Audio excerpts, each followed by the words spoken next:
My poem is titled White Boy Privilege.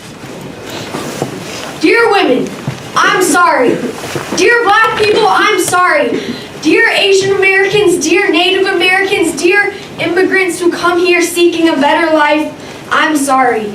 Dear everyone who isn't a middle or upper class white boy, I'm sorry. I have started life at the top of a ladder while you were born on the first rung. I say now that I would change places with you in an instant, but if given the opportunity, would I? Probably not, because to be honest, being privileged is awesome. I'm not saying that you and me on different rungs of the ladder is how I want it to stay. I'm not saying that any part of me has for a moment even liked it that way. I'm just saying that I fucking love being privileged and I'm not ready to give that away. I love it because I can say fucking and not one of you is attributing that to the fact that everyone with my skin color has a dirty mouth. I love it because I don't have to spend an hour every morning putting on makeup to meet other people's standards. I love it because I can worry about what kind of food is on my plate instead of whether or not there will be food on my plate. I love it because when I see a police officer, I see someone who's on my side. To be honest, I'm scared of what it would be like if I wasn't on the top rung, if the tables were turned and I didn't have my white boy privilege safety blanket to protect me. If I lived a life lit by what I lack, not what I have, if I lived a life in which when I failed, the world would say, told you so. If I lived the life that you live. When I was born, I had a success story already written for me. You were given a pen and no paper. I've always felt that that's unfair, but I've never dared to speak up because I've been too scared. Well, now I realize that there's enough blankie to be shared. Everyone should have the privileges that I have. In fact, they should be rights instead. Everyone's story should be written, so all they have to do is get it read. Enough said. No, not enough said. It is embarrassing that we still live in a world in which we judge another person's character by the size of their paycheck, the color of their skin, or the type of chromosomes they have. It is embarrassing that we tell our kids that it is not their personality, but instead those same chromosomes that get to dictate what color clothes they wear, and how short they must cut their hair. But most of all, it is embarrassing that we deny this, that we claim to live in an equal country, in an equal world. We say that women can vote.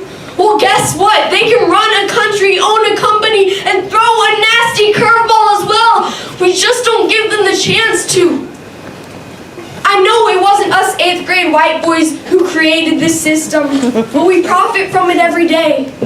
We don't notice these privileges, though, because they don't come in the form of things we gain, but rather the lack of injustices that we endure. Because of my gender, I can watch any sport on TV and feel like that could be me one day. Because of my race, I can eat at a fancy restaurant without the waitstaff expecting me to steal the silverware. Thanks to my parents' salary, I go to a school that brings my dreams closer instead of pushing them away. Dear white boys, I'm not sorry. I don't care if you think the feminists are taking over the world or the Black Lives Matter movement has gotten a little too strong, because that's bullshit. I get that change can be scary, but equality shouldn't be. Hey white boys, it's time to act like a woman, to be strong and make a difference. It's time to let go of that fear. It's time to take that ladder and turn it into a bridge.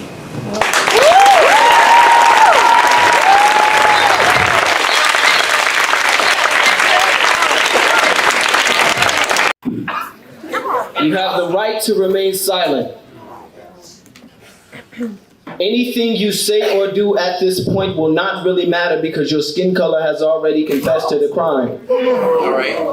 You have the right to an attorney who will try his hardest to see that justice is served, but a jury of your peers, aka our attorneys, will have him outmatched 12-1.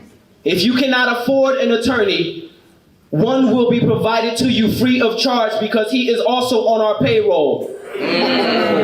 Do you understand these rights as they have been read to you? Whoa, whoa, whoa, whoa, don't move. I see you reaching for your 9mm wallet. I see you reaching for your 38 caliber inhaler. Whoa, I said don't move. Stop breathing. You're puffing up your chest. I feel threatened. Stop resisting arrest. Is that a weapon? Lay down. No, no, no, no, face down. No, no, no, face ground. Bang, pow, oops, I did it again. I'm a pop star. No, I'm a pop star. No, I'm a cop star. No, by the time I get back to the precinct, I will be a rock star. Clap for 'em. I have more trophies with black names on them than BET award winners. Clap for 'em. I will probably be honored at the NYPD award dinner. Clap for 'em. They are going to throw me a parade. Clap for 'em, cause when I clap for 'em, they go to the grave. Black boys' cries fall on deaf white ears. Black mothers' tears keep graveyard grass green.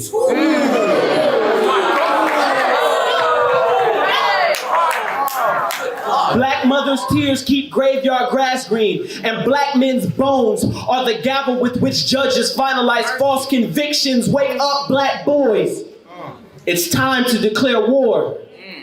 I wonder if Trayvon Martin's mother, how she feels that her son is a household name and he is not a household body. I wonder if Freddie Gray's family can still say grace over their food even though their prayers could not stop the thief that robbed him of his last breath. I wonder when Tamir Rice died playing cops and robbers if he still saw the former more innocent than the latter. I wonder if black women feel closer to God because they're steady having to lay to rest their only begotten sons. I wonder if black people's skin got darker because we're closer to the sun, then how many years will it take us to grow bulletproof skin because we're closer to the guns? I wonder. Come on, baby.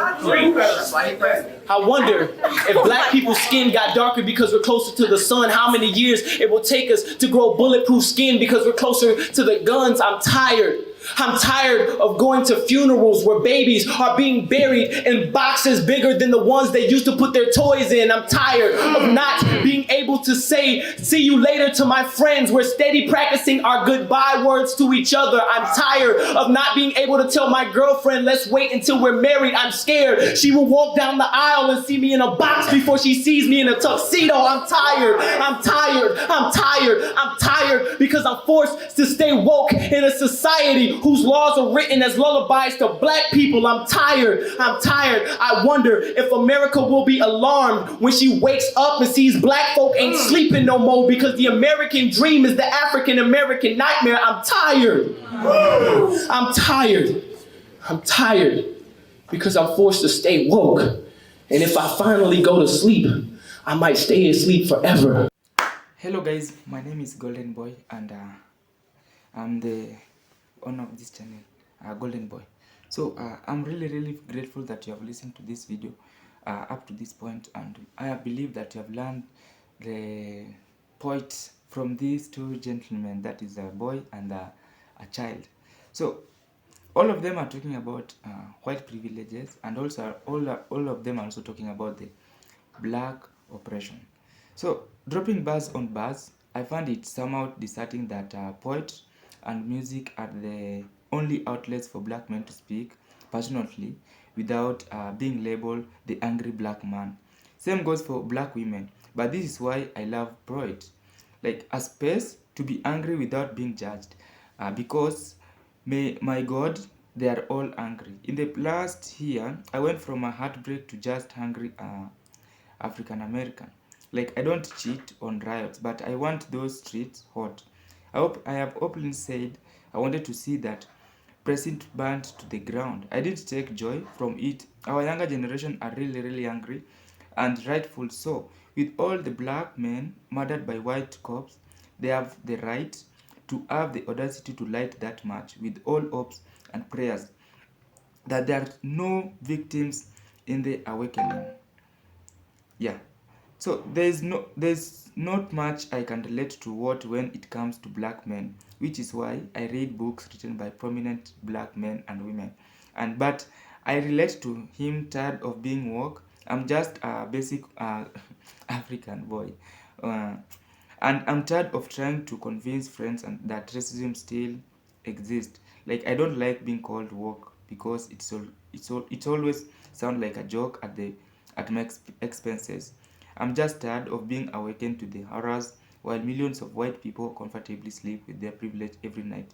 All that to say, incredible poetry, and incredible presence. So this is what someone was trying to say about what is really, really tired of what it's really happening to the black people. And I also believe that even the American dream, there's a time I wanted to come to America, and my friends also wanted to come to America, but we didn't manage because we have now seen how there is so much oppression right from the airport, right from the embassy, where you'll only be given a passport or a visa with many conditions. Yet when these people want to come to our country, we don't have those conditions, we don't have those ones. So there is so much privileges which the American have towards the African, and also there is so much privileges with the palm have to the melanated people. So when it comes to police brutality, when a police sees uh, stops a black person in a traffic, automatically he become a criminal. So all the years you have seen how the black people have been oppressed, and there's so much high rate of crimes, there's high rate of abortion, high rate of family disorders, where majority of the families are being raised by either single parent are either raised by a single parent or they are adopted. Reason is because it has resulted from the crime rate, where the black people are almost every day being killed, and there is so much gunshots every day and there. So there is so much things which are hidden, and these are the things which I wanted to tell my black people. So I still will choose to be in the human race. Apparently, there is only one race here, that is human race, and it is not that white race, black race, pale race, pink race, white race. No, we only have one race, and these are the things. These were brought. These privileges, these or racism, were brought due to separate the black from white, to separate economic classes.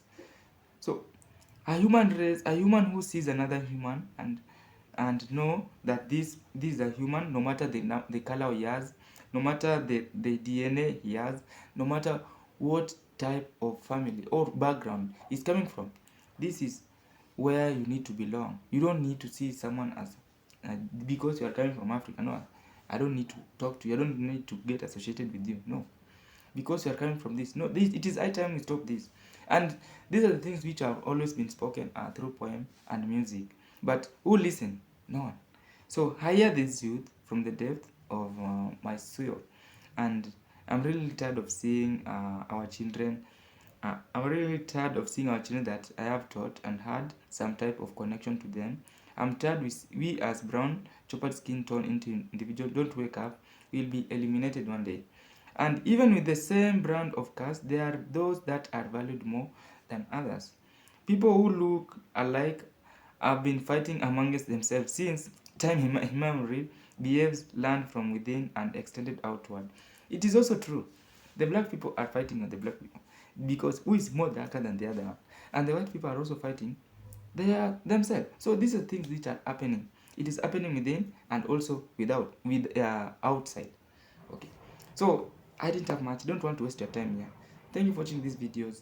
My name is Golden Boy. See you in another episode.